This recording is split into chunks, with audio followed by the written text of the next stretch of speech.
మనకి వచ్చిన గుణం ఏంటంటే, మనకు వచ్చిన రోగం ఏంటంటే, జబ్బు ఏంటంటే, మనల్ని మనం పరిశీలించుకోం. ఎదుటి వాళ్ళు పరిశీలించటమే మనకు పని. మనలో ఉన్న లోపాలను మనం ఎత్తుక్కోం, ఎదుటి వాళ్ళ లోపాలే పని. గుర్తుపెట్టుకోండి, మీ జీవితం బాగుపడాలంటే ఎదుటి వాళ్ళు చూడటం మానేయండి. మిమ్మల్ని మీరు చూసుకోండి. ప్రతి నిత్యం, ప్రతిరోజు, ఈరోజు లెగిచాం, దేవుడి దయ వల్ల లేచాం, ఏదో పనులు చేసుకుంటున్నాం, బ్రతుకుతున్నాం, తింటున్నాం. సాయంత్రం పడుకునేటప్పుడు కాసేపు దేవుడికి మనస్ఫూర్తిగా ప్రార్థన చేయండి.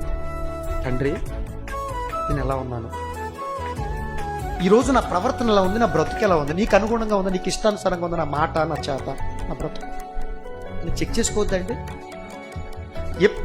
ఎప్పుడు బయట, ఎప్పుడు లోకం, ఎప్పుడు దేని గురించి ఆలోచిస్తే అసలు మన గురించి మనం మర్చిపోయాం, ఎత్తుకెదిగిపోయాం మనం. అర్థమైందండి? మన లోపాలని మనం గుర్తించనంత ఎత్తుకెదిగిపోయాం మనం. అందుకే మనం అభివృద్ధి చెందట్లేదు, అందుకే మన బ్రతుకుల్లో అభివృద్ధి లేదు.